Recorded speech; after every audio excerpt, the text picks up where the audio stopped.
Good afternoon, Georgian. Welcome, everyone, as we're all peeling in here. Welcome to the Innovators Journey. This is the first of two of these sessions that we have at Changemaker and Residency Week this week. The Innovators Journey is something that we started last Changemaker and Residency in summer. It was an opportunity to explore different innovators from our community, particularly our alumni, our staff, and our faculty and our partners who've gone out in the community and used some of the innovation frameworks to develop sort of really cool contributions to our communities moving forward. So I want to welcome everybody. Hopefully this is you've had a couple sessions with us, but this is one of my favorite sessions. My name is Nicole Norris. I am the manager of the Center for Changemaking and Social Innovation. And actually today you can't tell because I have my background on, but I'm actually coming to you from the Aurelia campus out of our Community Impact Lab. So those who are coming back to campus in the winter, an exciting opportunity, and hope to see you then. So we're going to get started today. I want to introduce you to Peter, or Peter's going to introduce you to himself. Peter is our innovator. He is a former Georgian grad, but we're going to talk a lot about what he's doing today. But Peter, do you want to sort of introduce yourself while I get the screen share up, and we'll get started on our journey? Appreciate it. Thank you, Nicole. And thanks for everyone for joining us here today and for having me. It's quite an honor. And I always love kind of going back to the roots in my old school and participating and helping and being a part of all the great things that Georgian College accomplishes and continues to do in their community and beyond. So, you know, my name is Peter Grande. I'm a graduate in, I believe, 2000 from the Automotive Business School of Canada, or at the time, the Canadian Automotive Institute. And I'm really happy to be here today. Don't want to get too much into the intro because a lot of the first part of the presentation is kind of introducing myself and what what brought me to this stage of my career today. So thank you again, Nicole, and everybody for joining us, and can't wait to get started here. All right, thanks, Peter. And if I can see everybody, I'm just sharing my screen now. This is where we're going to be working today. I'm going to actually give you an opportunity. So the Innovators Journey is really interesting. It's not sort of just a conversation, it's actually interactive. So as you can see here on the screen, I've shared a mural. And this mural here, and some of you may have already been, this is actually going to be what Peter's going to be talking to us about today. This is his journey, the timeline of actually building a mobile application in the transportation sector. He's going to tell us a little bit about what it is, where it's going, where it's growing, and how we got there. But we want you to contribute to this story as well. So as Peter talks and I interview Peter as the host, we want you to join us here in the mural. And I'm going to post this mural link into the chat. So if everybody can join us here into the mural, we'd love to have you here. And so this mural is ability to be co-created. So if we could everybody sort of join, click on the chat there, you can join us in. What we'd love you to do is, as Peter and I are having this conversation and he's walking through his journey and some of the cool stuff that's happening, we encourage you to actually contribute to this mural. So if you would like to add a sticky note over here on the left-hand side of the menu, you can add shapes, you can pull over sticky notes, you can actually search Google for different images. So if you're hearing something that's really inspiring, we would love you to create on this mural. You can also use icons. So if you really love something, you can actually drag over a heart and say, that was really cool, I really like that. You can even change the color if you want, all those wonderful things. So really encouraging you to join us today in this conversation. We would love to hear some of the things that matter to you. Help us co-create this mural as we work through this journey. And I can guarantee it's going to be a wonderful, wonderful conversation with Peter here today. So can I get a hands up, or can I get a thumbs up if everybody can see the screen share here today? And if you want to, you can actually scroll in and out. You can do that through your Zoom settings down here. I'm attached to a laptop, so I can either use my mouse or my trackpad. So that's fantastic. So the trick here is to work with us as we go along. The other option you can do too is, if you're trying to wonder where we are in the mural, you can see over here, you can actually follow me. So like, for instance, I can follow the visiting rocket ship, and that is the view that the visiting rocket ship has, or I can follow Kelly over here if I want to see her. but there you go. So if you want to see, I'm down here. So if you want to follow me, you are more than welcome to do that.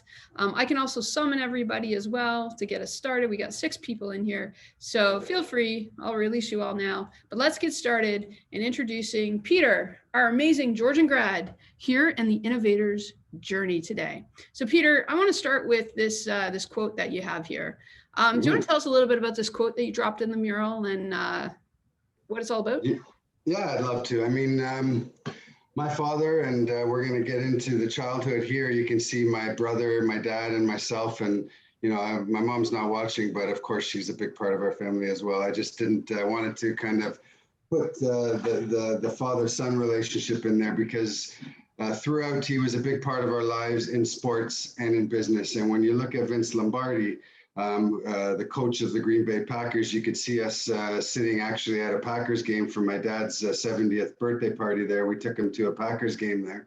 And that's his favorite team. And Vince Lombardi, while he was one of the greatest coaches of all time, he's an inspiration to people outside of sports as well. And you know, he was had a lot of great sayings, and he was a big part of our lives. I didn't really grow up watching him, but my dad kind of made him and that team and that culture a big part of our family growing up, which was, you know, that ability, if we could go back to the quote there, just that ability to put in the effort and the determination. And it's not whether we win or lose, it's did we give our best and did we apply all of ourselves to the task at hand? And I think that it's an important lesson in, you know, in life and in business and in your relationships and everything. It's that, you know, when you look in the mirror at the end of the day, how do you feel about it? Are you honest with yourself and that you gave everything that you had to, you know, to get to the goal that you were looking for? So, you know, that was big for my dad. And if we move into the childhood, that's kind of how he raised my brother and I. We're still partners to this day, my brother and I, best friends outside of work. We go to work together every day, and every business and every opportunity that we have together, it's together. It's there's very few things that we do separate. Our kids are best friends. We call each other Uncle Daddy. His kids call me Uncle Daddy. My kids call him Uncle Daddy. So it's a very close-knit family. And that we have my dad to thank. And still to this day, he's actually here at our office today and he's getting ready to go to Florida, but we make sure that we get the staff together and we have a big lunch to say bye to my father. And, you know, it's great. There's a family that goes beyond your family, and it's usually in business. And when you can create that in your business and people feel it as you bring more people in, you really have a greater chance of success. So that was something that he really instilled with us. You can see it throughout childhood and in the teenage years. Now, my dad was from the car business. He had a Pontiac Buick dealership when I was growing up, and you know, we used to never get PA days. If we ever had a day off, he'd say, well, that doesn't work. You know, get in the car and come wash cars at the dealership because that's what you're going to learn today. And so we did, and we had a great time doing it, meeting all his staff and things like that. So we were pretty blessed. At the time. You would think, oh man, I just want to go outside and play hockey or play with my friends. But once you're there and doing it, and now especially looking back, you know, you can really see the value in all those days away, spending it with your dad and with some of your, you know, the older people that would really teach you lessons. And you didn't know it at the time. You weren't like feverishly taking notes, but you were learning. And it was important to me. And I know my brother would echo the same sentiment. So, you know, as we moved through our life and we became close, obviously my brother was a bit older, so he started in the family business.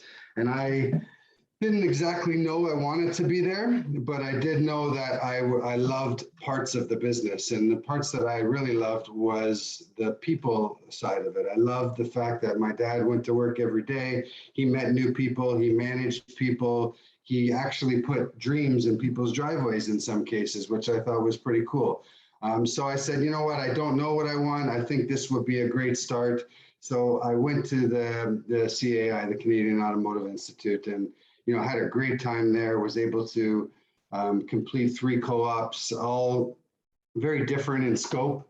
I believe really started to, rev the engine of the passion that I did have for the industry, which was cool. I knew what I didn't like from experience, and I knew what I did like from experience. And that word experience being the key to all of that is you got to try things, you got to put yourself out there, and you got to, make sure that you're not just sheltered. Some people would say, oh, you just went into the car business because you had that to fall back on. Lucky for you. And I'd say, yeah, that's true. But if you look at the stats, 80% of second generation businesses fail or struggle.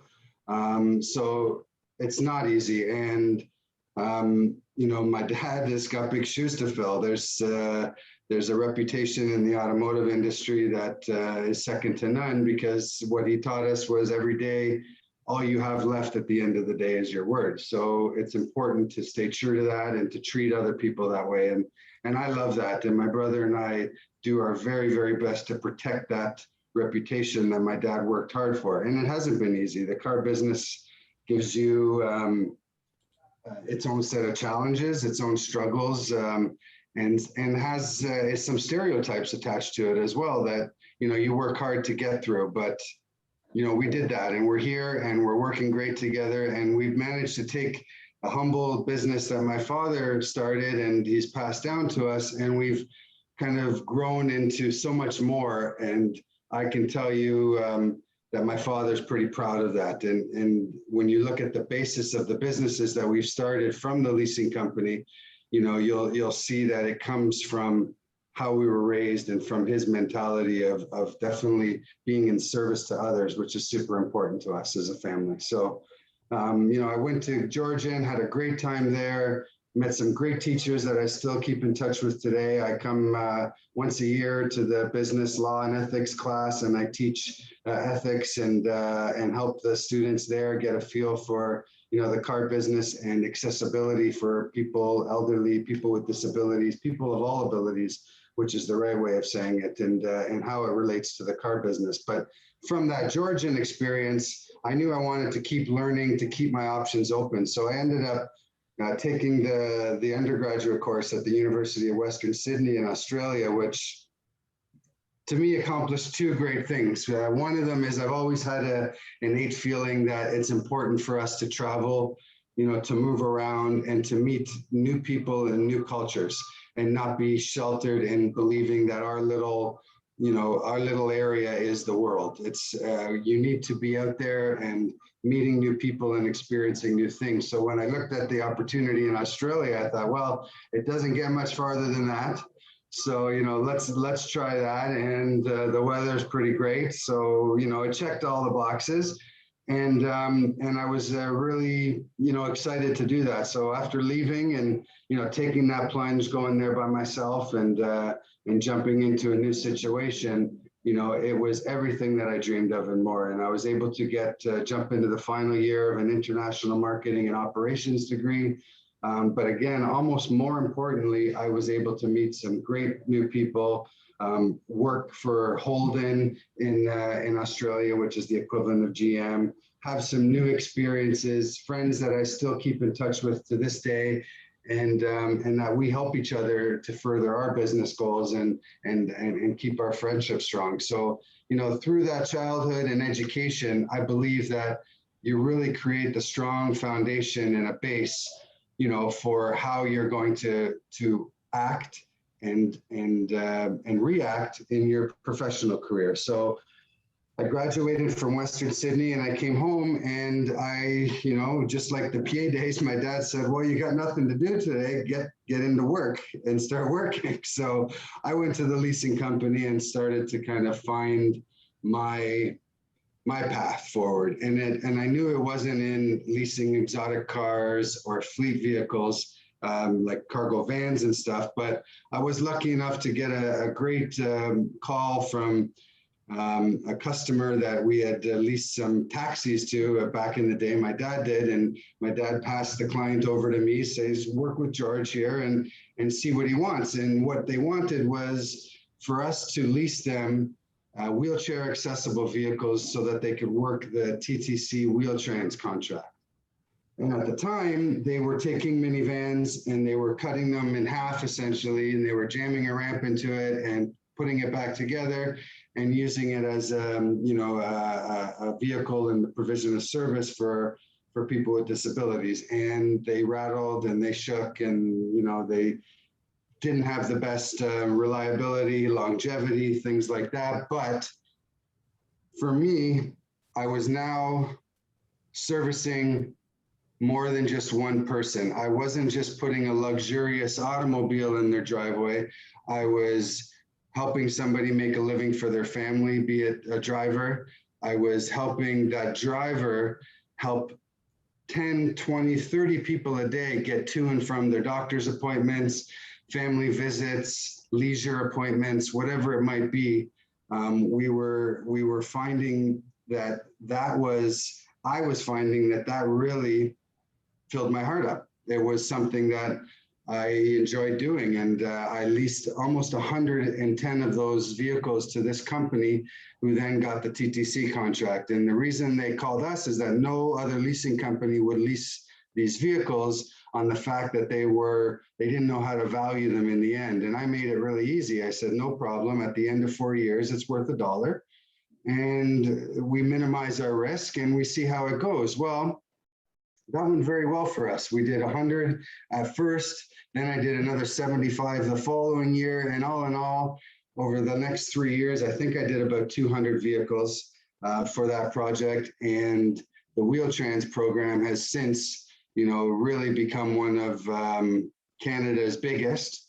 I'm reluctant to say best because a lot of people might disagree. It's in the eye of the beholder and their experience, but they're now offering a much more expanded availability of fleet of wheelchair accessible vehicles. And to me, that's a great thing. So I love the business, and I went and I made sure that those 150 drivers who I believe have a certain kind of heart that drew them to that business, that they wanted to look after those people. And I started to become friends with them and to learn some of their struggles. And the worst one was that the vehicle itself wasn't necessarily giving them bang for their buck. Around year 2, they would call me, Peter, my transmission went, my engine blew at year 3 or whatever. So right when they were near the end of paying off their lease payment and putting more money in their pocket, they started to have to put money in the vehicles, and that bothered me. So I started looking for new solutions, and I called around, I called everywhere, and I found that ugly yellow car right there that we called the Yellowbird, and it was the standard taxi. And I was like, what the heck is this thing? And it said that it was wheelchair accessible, and it was modeled after the Marathon cab from New York. And I thought, wow, a new vehicle, that makes a ton of sense. Let me call these guys. So I called them. They were based out of Chicago. And the gentleman, I finally got through to the guy that was starting all this, and he said, we had a conversation, and he called me Kid. He still calls me Kid to this day. He said, Kid, I don't want to talk about this anymore. You should get in the plane and come visit me. I got something to show you. So I went and I saw the Yellowbird there, and right away, I had already had visions after looking at that of making the thing look a little bit more attractive. Because I didn't just want to sell it as a taxi cab. I wanted to sell it into the personal vehicle market too, so that families could enjoy it and it'd have a little bit more styling. So when I showed him some of my drawings and renderings, he was like, oh, I see. So, they really got it from there. And I might have set the company back about a year and a half, because they went back to the drawing board and they redesigned it to what you see there. And they chose a slogan, which I helped them to come up with, which was, we took a ramp and we built a vehicle around it. And, that gave our clientele, or the people that we were selling to, that gave them a feeling like, okay, these guys understand. They built this with me in mind. And that's why you can see that the shotgun position is left empty. There's not a seat there. So we wanted them to be able to sit up front. We have the windows at a height that they can see out the windows and out the windshield, not where they're very low, because we didn't drop the floor. We were able to design this in a very dignified, respectful way. Is it perfect? No. There's no, I don't believe there'll ever be, you build the perfect mousetrap and people will ask you if they could catch a tiger in it. And that's just sometimes the way it goes. But it, just like in the universal design principles, we believe it was usable by most people, or the majority of people, with the greatest of ease. And we were very proud of that. And as soon as we started this company, we made sure that it wasn't just a business proposition for us. We knew that we had to also serve the community that we were trying to sell to. I actually want to point to that picture there, because Nick's, my oldest brother's daughter, Olivia, his oldest daughter, she drew that picture when she was young, and she would hear her dad and I talk about and dream about this car, but she was very young at the time. So she believes in her head that she actually invented the MV1. She said, "Daddy, you need to stop selling cars that people want and start selling cars that people need."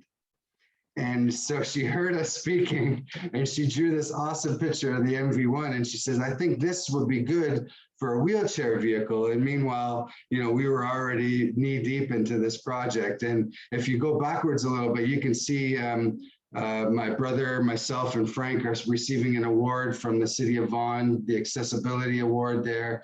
And that goes back to saying it wasn't just something that we were going to try and sell into the community and make money. This was a bigger overall picture. This was something that we were going to affect lasting change that we hoped would be global, but most importantly, that we hope would affect directly in our community. And when we won the Vaughan Chamber of Commerce Accessibility Award in the first year, we felt like, okay, we're on our way, that these efforts of us volunteering at the MS Walks on Saturdays, bringing the car to drive people to certain day programs in different places, was making an impact in people's lives.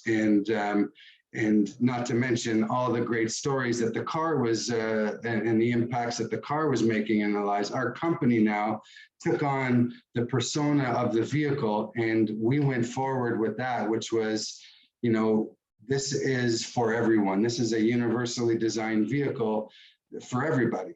And you can see we started slow, and then we have a lineup of cars there, which is one of my greatest achievements. Is Barrie Transit bought 15 of them and really set the transit landscape on fire in Canada by stopping buying all these big buses that had one or two people in it all the time, and had a much more personalized service.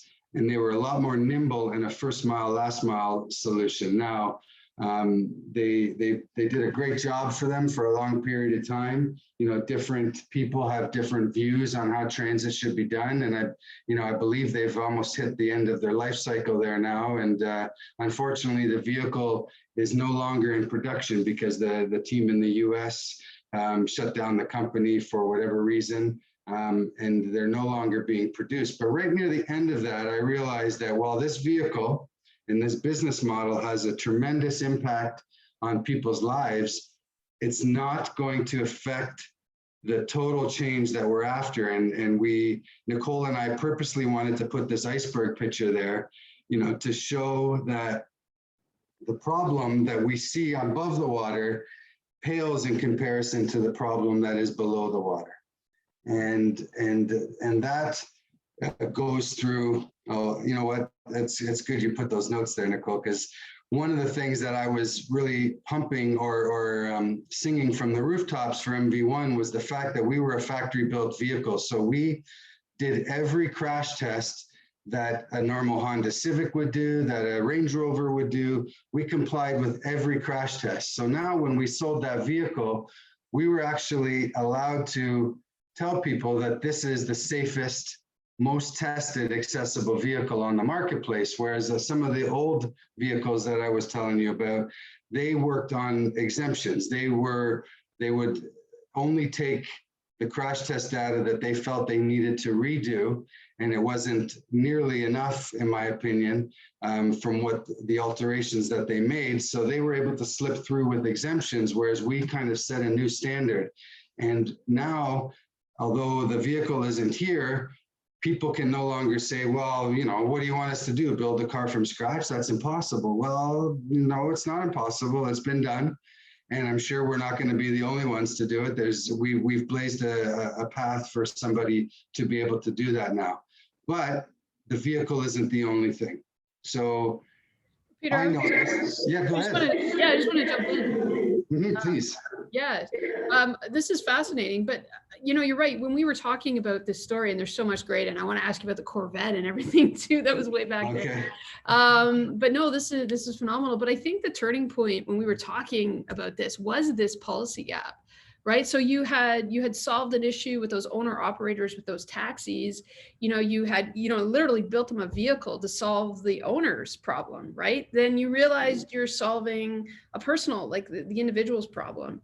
But then what's really interesting is I love how your model has started to shift. And when you got into the policy side, like, I think it was crazy when you were telling me about, like, I think the thing you said was on the conversions, well, why don't we care about these people that are driving? Like, and you said something, how much more hurt can they actually get? Right. And so they're cutting up these conversion bans, like you said, and, they're grandfathering them through a clause where you're actually building safety into the vehicle. And I think that blew my mind. And that was something really interesting, which led to, this is almost leading to where kind of this MOVE idea came through, where you started now at this time, you go back and you're starting to teach law and ethics at Georgian.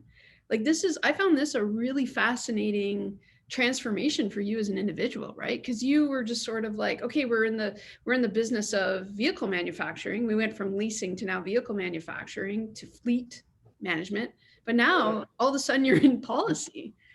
Like, that's crazy. Yeah. And I would take that even a step further, is that because, I was talking a lot there, and it's a long story, but going backwards, when I helped that US company get to the finish line with that vehicle, I was awarded the exclusive Canadian rights to the vehicle. So essentially every vehicle that came over the border came through us first, and then we dispersed it out. And from there, we were tasked to create a dealer network across Canada. So we had over 21 dealers from BC all the way to Newfoundland. But the even more difficult was that we had to make service departments. And typically with the conversions, they didn't really want to drive too far away from whoever the guy was that built it, because if something went wrong, nobody really knew how to fix it. But now I had a car that was pretty basic and it was easy to fix. So I wanted people to be able to go out and take a road trip on it. So my goal was to create a service network that allowed people to do that. And I ended up signing a really great deal with Napa Auto Pros across Canada. And we had over 700 service locations for the MV1 across Canada. So once again, I feel like that's a policy side too, where it's like, what is available to them? Is it fair that they should buy this $60,000 car and almost be geotagged and can only go into this certain location because their anxiety doesn't allow them to go any further because they're not sure if they can make it on that vehicle, or if something were to happen, could they, get it fixed? So, by doing that and going to these dealerships, a lot of them I signed up traditional dealers. Some of them I signed up were in the medical equipment side, so they understood the client. But I went to the traditional dealerships as well, and I would have to sit there in front of, the car sales staff and teach them how to interact and deal with, different segments of the population. And it wasn't second nature to them. There was a lot of learning that had to go into it. And my job for the first 2 years was really going there, training, retraining, giving them the tools that are necessary, helping them to understand where you go to raise awareness, the pockets of organizations that you need to partner with, how you need to give back to the community in order to, eventually get those sales coming in and those relationships that you need. So that was extremely fun as being the face of MV1 and building that network. And we went as far as having yearly dealer conferences, and you saw that vehicle that we sponsored there, the race vehicle. We had Joey McComb was one of our drivers in this series, and he was gracious enough, because he loved our mission, to actually give our company the hood of the car, because it wasn't something that we could afford. But he saw what we were trying to do, and it wasn't about money for him and his team all the time either. They wanted to also affect change. And that's what I find was beautiful about the policy side and the community side of these businesses, is that when you're in this and you all have that like mind and you're all looking at the top of the iceberg, but you know what the bottom of the iceberg looks like, it's really easy to get together and collaborate. And as you guys know, we're here, talking about these sustainable initiatives, and, collaboration is huge going forward. Public and private partnerships, unique partnerships that help get things over the finish line is going to be the future. So when I saw that, I gravitated towards that, and I've become a bit of an accessibility champion in a sense, because there's not always a voice to be had for them in some of the circles that I was in. So it was my honor to be that. I continue to be that because it feels like it's the right thing to do. And I get a lot of thanks for it, because when you're in their position, they don't complain a lot. They're grateful for what they have, and they don't want to lose even that. And that's sad. Like, you can see angry as we were being treated. Like that was something, as we talked, they felt like they were shut in a sense, that they had to book a doctor's appointment 48 hours in advance. Now, whereas you and I could say, I feel like going out today, and we would be out 10 minutes later. And that's a basic right. That should have been happened the whole way through for all of us. And we're now working backwards to get to that spot, which is, a shame, but also exciting, because we've learned from it. And that's the only reason that you go back to fix your mistakes, is because you've learned. And that's the right answer. And nobody's perfect. And so we have to admit it when we've done something that's wrong, and then we have to go back and fix it. And that's business in a nutshell. For those businesses that want to say they came out and it's been nothing but smooth sailing from the beginning, I would like to shake their hands and meet them, because I haven't met them yet. It's always about kind of picking yourself up off the ground, dusting yourself off, and saying, "Whew, that was fun. Let's try something else now," because that is business, and that is life, really, and it's in the experience that we have, that kind of makes us who we are. So did I answer that okay, Nicole? I went in yeah. I think that policy piece is important. Yeah, I think the question to ask, I feel like I've got feedback, sorry. I think the question to actually ask is to the audience who are in the chat right now, like how they're feeling about some of these things, right? And, you're really digging into, you're right, some complexities. And what you're showing is business is actually, when you're working with community, it's part of a social system, right? And, when we think about systems and we think about root causes, transportation is a big part of our community and how our communities work. And so the way that, transportation systems are designed, who have we included and who have we excluded? Right. And so this is really interesting, because, you've got a lot of stakeholders here. A lot of times it's not just customers. You've got your owner operators, you have your stakeholders that are using, you have the people buying the vehicle, you have the municipalities with all of the regulations and policy, you have the government involved. Like, this is intense, right? So as you start to peel back the layers, you're right. You're going to come up against a lot of perceptions, like mindsets, about who's valuable and who's not, and where we're going to spend our money. So kudos for you. But I think, like, when you talk about iteration, I think this is the cool part. So you've iterated the vehicle, now you've iterated on policy and fleet management, but now you figured out something even more interesting. And I think this was really cool. So you're driving home from teaching a course at Georgian College in 2015, what happens? You said you got on the highway and you saw what? You saw these two cars driving down the highway. Yeah, I saw the Red Cross MV1, and that's Helping Hands MV1. They were both based out of Aurelia at the time, so they were already on the highway. And I had just pulled on, and I saw the Red Cross vehicle, and I was kind of feeling good about teaching the course, and I had a nice lunch with some of the students, and they were all very engaged, and I was feeling good. And then I saw the Red Cross MV1, and I patted myself on the back because I remember selling it, and they actually had 5 or 6 in their fleet. And then soon after, kind of got caught up, and I was following the Red Cross and then the Helping Hands vehicle. And I was almost like in an MV1 Oreo cookie where I was in the middle and going, wow, what a amazing synchronous kind of drive home after this great talk at Georgian College. And then I looked at the time and my schedule, and I thought, no, I don't have anywhere to go really. I wonder where these guys are going, because I know for a fact that delivered both of these cars, they're within a stone's throw of each other, both of these organizations. So I followed them, and sure enough, they both got off the same exit in Newmarket, and which was where I was going anyways, which I was thankful for. And they both went to Southlake and pulled in, and I thought, wow, if I know the prices of these funded rides, which there's another stakeholder for you, the funders, right? And a big one, because those funds just keep kind of getting bigger and bigger as the need grows bigger and bigger. But they both pulled in there, and I thought, man, that's probably somebody paid $500 for that Red Cross ride, and somebody probably paid $500 for that Helping Hands ride for them to go to the same location.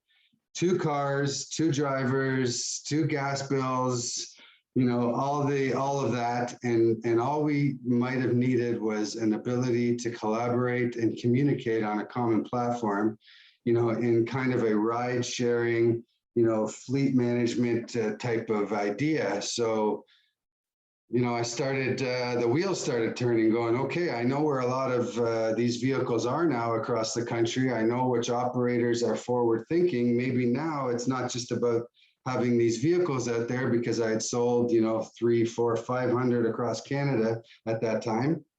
Maybe now we need something to organize it and to help get these organizations to become more efficient with the resources that they do have, so that they can provide more services for the same or less, or as their budgets increase, they can be more productive. So, we went and I started envisioning, what some people would call Uber now, but it was, I had Rethink Movement way back then was what I called it. And now, and I started to think of it really with this focus in on accessible vehicles. So MUVE was born at that point as a brainchild. And the first thing I always do when I have these ideas, and my brother and I, we go in the garage and we call it a garage session, and we just kind of throw ideas against the wall. We laugh, we brainstorm, and then I build a business plan. And we did that. And when you put that energy into those ideas, well, the universe has a way of starting to put things in front of you to make it happen. So one of my drivers in an MV1 was picked up a fare in Toronto and was taking him to the airport, and it was in an MV1. And the young gentleman said, man, this car is unbelievable. He's a tall guy. He said, I got so much room here. I'm working on my computer. It's amazing. And he says, yeah, you should see, there's a ramp under that floor. And he's like, what? And he's like, wow, what's this car is amazing. And what's your biggest problem? And he says, well, it's really about tech is the biggest problem. I'd love to have somebody that organizes. And he says, well, I'm a tech entrepreneur from Montreal. I can help you with that. And he says, well, I know the guys that built this car. Would you like to meet them? And he literally drove right to our office, and he introduced them to us. And here we are from 2017 to now. Anthony Shannon and myself have built what we believe to be a really revolutionary new technologies that's called MOVE. And MOVE stands for My Universal Vision for Everyone. And it's a technology stack that is designed to work with governments, with transit, with private operators, and with the community at large to help organize and deploy universal transportation solutions for everybody. And we started as an app. Now we have an online dispatch system.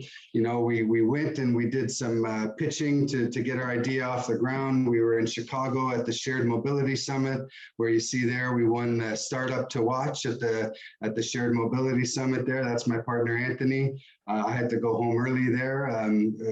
Didn't get the award, but it was an amazing time. 5 minutes to pitch your dream is not an easy thing. We went through the first one with a panel of judges, and the next one was the entire conference was our judges, and it was regulators, operators, everything, and we won unanimously. So we were really proud of that.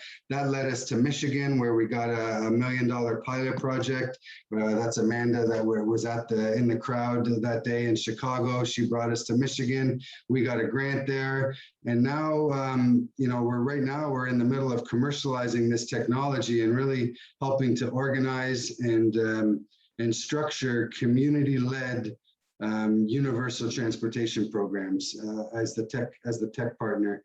And it really, the tech is amazing. We built some great stuff, state of the art, but what I find to be the most important part is my experience with all the different stakeholders from the MV1 days, and bringing that to here. I was able to actually embed that into the technology. So there's a lot of insight onto my experiences, my customers' experience, be it drivers, riders, fleet operators. It's all in the app, and we're really doing some great things. You're able to tag locations from the app. So when the vehicle drops you off, you can, talk about if the front door is accessible or the washroom's accessible. You can snap pictures of any barriers that might exist for someone in a wheelchair, a senior, a mother with a stroller, whatever it might be. You can snap that picture, and now people can not only get to their destination, but they can see what type of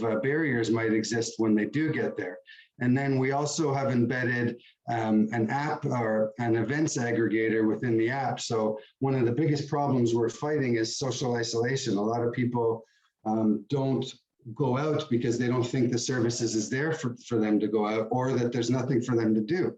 So now we go into the app, we go to the events section, and you can see in your community, as we get community moderators on our team through volunteers and or co-op students to put in the local area events. Now people can look, say, oh my gosh, there's a social happening at this restaurant this evening. I'm going to book my ride. I'm going to share it with my friends onto my social networks.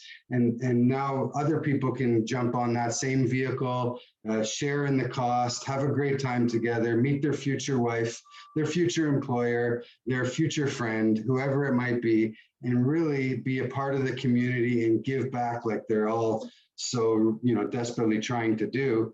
They just find it difficult to do it. So MUVE is a great facilitator for that. And we got a project going on in Michigan, a few other opportunities in the States that are just kind of fleshing themselves up. And we just are in the middle of a great project in Montreal as well, where we partnered with the STM, which is their big transit property in Montreal. And we've had such an amazing time since they've installed the app.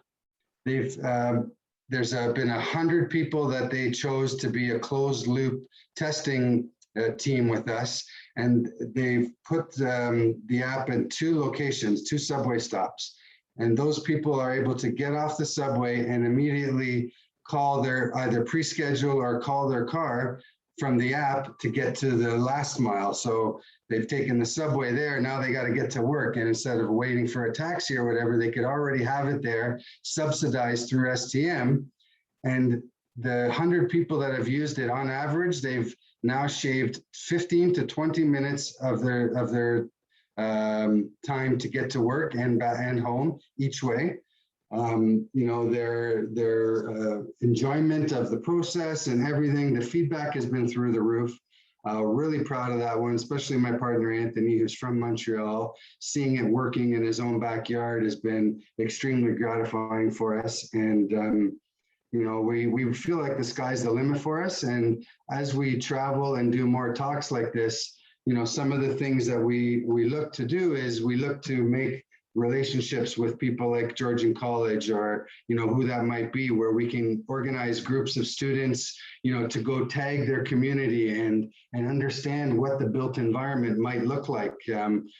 Be it in a detailed audit of, a school or a hospital or a main transit hub, to a kind of more general audits of, restaurants and businesses in the local environment.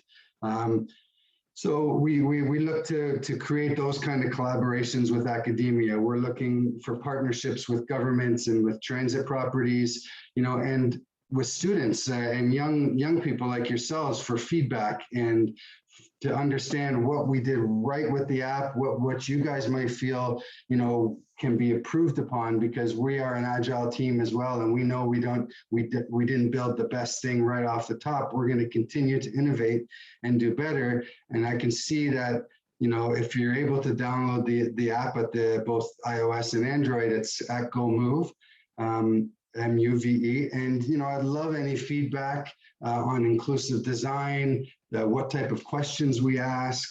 And of course, if there's a ability to people that are looking to get involved in something that it might be impactful, I don't know if you're able to share my information, Nicole, but I'm always looking for young people to, share with, to stay in touch with, and possibly, we can work together in the future. So at this point, I believe that's kind of taken us to the end, and hopefully there's some questions.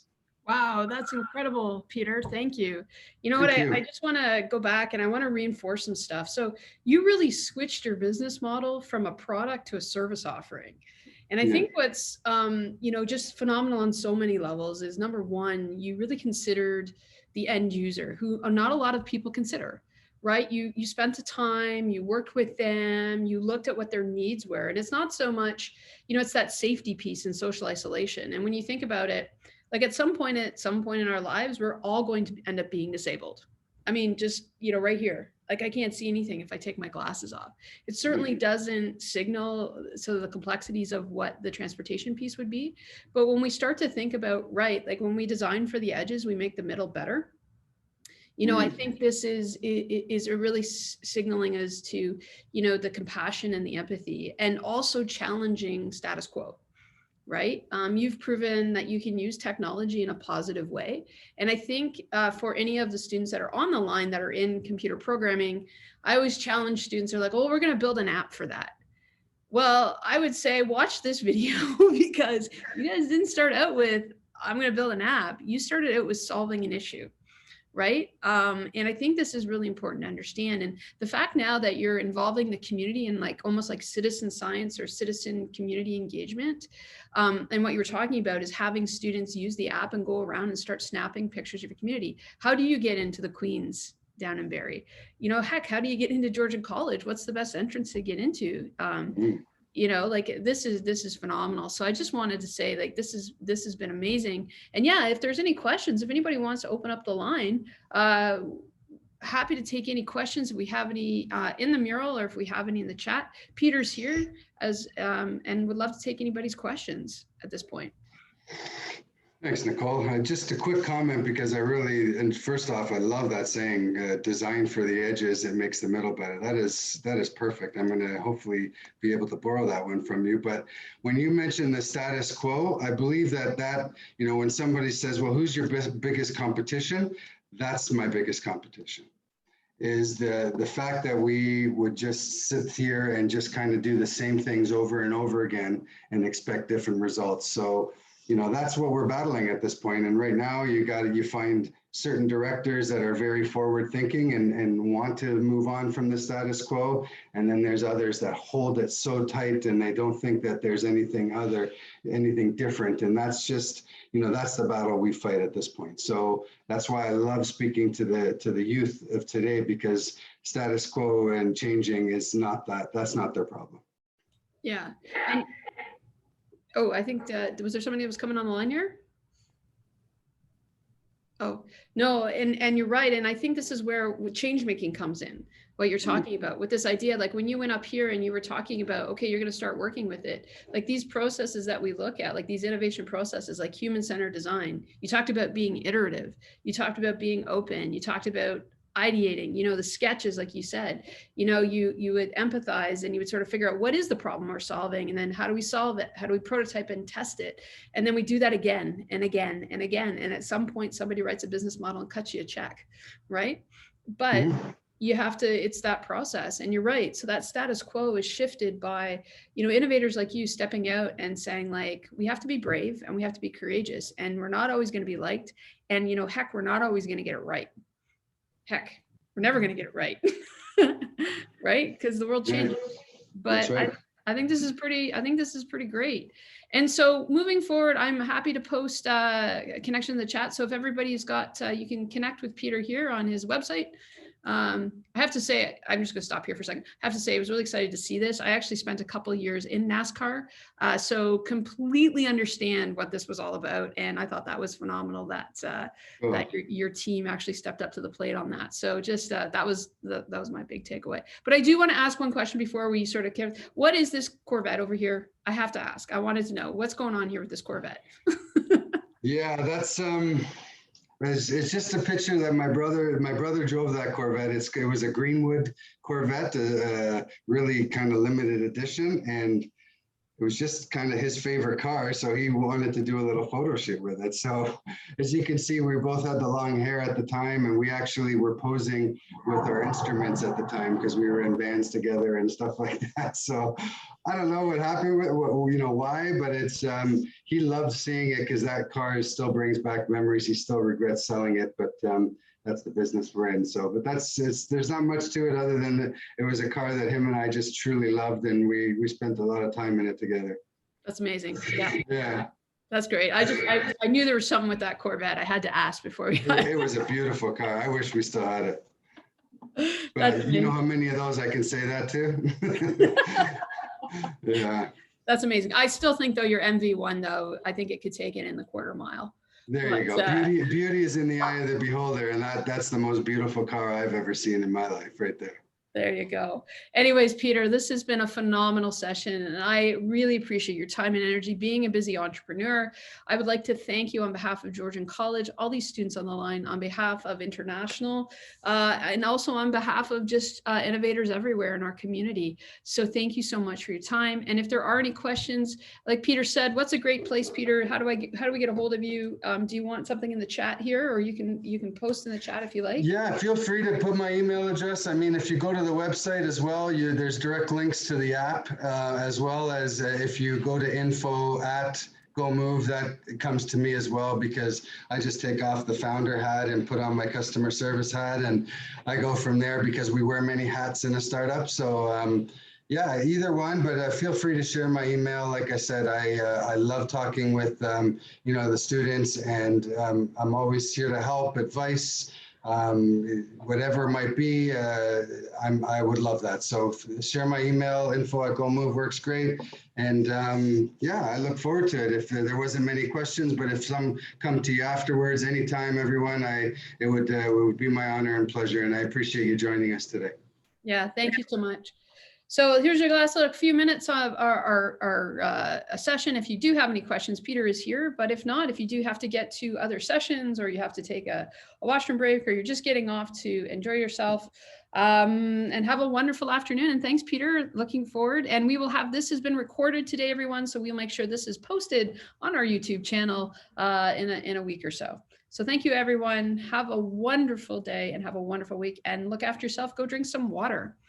That's good. Thanks, everyone. Peter, I just wanted to thank you personally. That was very, very inspiring. And I love how you took initiative. And one of my courses I'm taking right now is about not just, making an idea, but taking an action on that idea. And you showed me a lot of example of that. And I can take it back to my course now. And let's just say I learned lots today. Thank you very much. I appreciate it with you. Thank you, Mariah. I love that's meaningful, and I agree with you. That's action is what is needed today, right? Even right now, inaction is actually an action in today's day and age, because it's so important for all of us to take action. So thank you for that kind comment. Yeah, thank you. And if you have a wonderful day. You as well. Both of you, all of you. Thanks. Bye now. And if you're interested in hearing a Innovators Journey session tomorrow, Jen Shelswell is actually here on the line. She was here today. She's going to be telling her story of Chapters for Change, another great Innovators Journey. So if you want to hear about how a faculty has taken some of these tools and resources and iterated from their perspective, join us tomorrow. I believe it's at 10 o'clock. Make sure you're registered for the Innovators Journey. We'll have another inspiring session with Georgian faculty. Anyways, that's fantastic. 12 noon, sorry. Yes, 12 noon. I should know, I'll be there. So that's great. Enjoy the rest of Changemaker and Residency Week, and we'll catch you all on the flip side. Thanks, Peter. All right, thanks everyone. Take care. Okay, we're gonna end this now. Thanks. Bye-bye.